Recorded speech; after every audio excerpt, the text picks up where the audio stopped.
निर्भी 11 सापे संघ नाणेफेकीचा कोल तुम्ही जिंकलात. प्रथमतः निर्णय काय असेल? फिल्डिंग.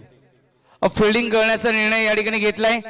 समोर टीम बघितली तर आई गावदेवी 11 पिसे जी तुमच्याच परिसरातील टीम आहे, भिवंडी तालुक्यामधील नामवंत टीम आहे आणि त्यांच्या समेत देखील तुम्ही भरपूर वर्षानुवर्ष हा ऋणानुबंध राहिलाय.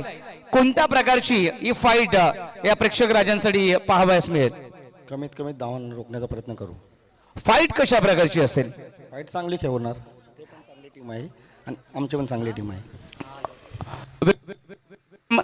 माध्यमातून रजनीर क्रिकेट इथे आपण घेऊन आलोय आणि फ्लड लाईट आपण बघितली तर की पांढरी शुभ्र आवाज मिळते.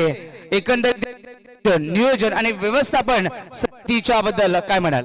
खूप सुंदर आयोजन केलेलं आहे आणि दिलीप पालवे यांना मी धन्यवाद देतो आणि आम्हाला खेळण्याची संधी दिली त्याच्याबद्दल धन्यवाद करतो. आई गावदेवी स्पोर्ट्स क्लब महिबा 11 पिसे संघ नाणेफेकीचा कोल जिंकला असता तर एकंदरीत तुमचा निर्णय काय असता? क्षेत्ररक्षण घेतलं असतं. म्हणजे तुम्ही क्षेत्ररक्षण करण्याचा निर्णय घेतला असता. बॅटिंग करायची आहे, आक्रमण करावं लागणार आहे कारण समोर सापे टीम जबरदस्त टीम आहे. कोणत्या स्ट्रॅटेजीने आणि कशा प्रकारे तुम्ही या प्लेइंग 11 मध्ये आज बदल करणार आहात? टीम आहे चांगली आमची आणि जास्त धाव बनवण्याचा प्रयत्न खेळ.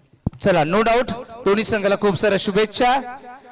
निर्भी 11 सापे won the toss elected to field first and invited Mahiba 11 Aai Gavdevi sports club पिसे for the batting. Yes, thank you, sir.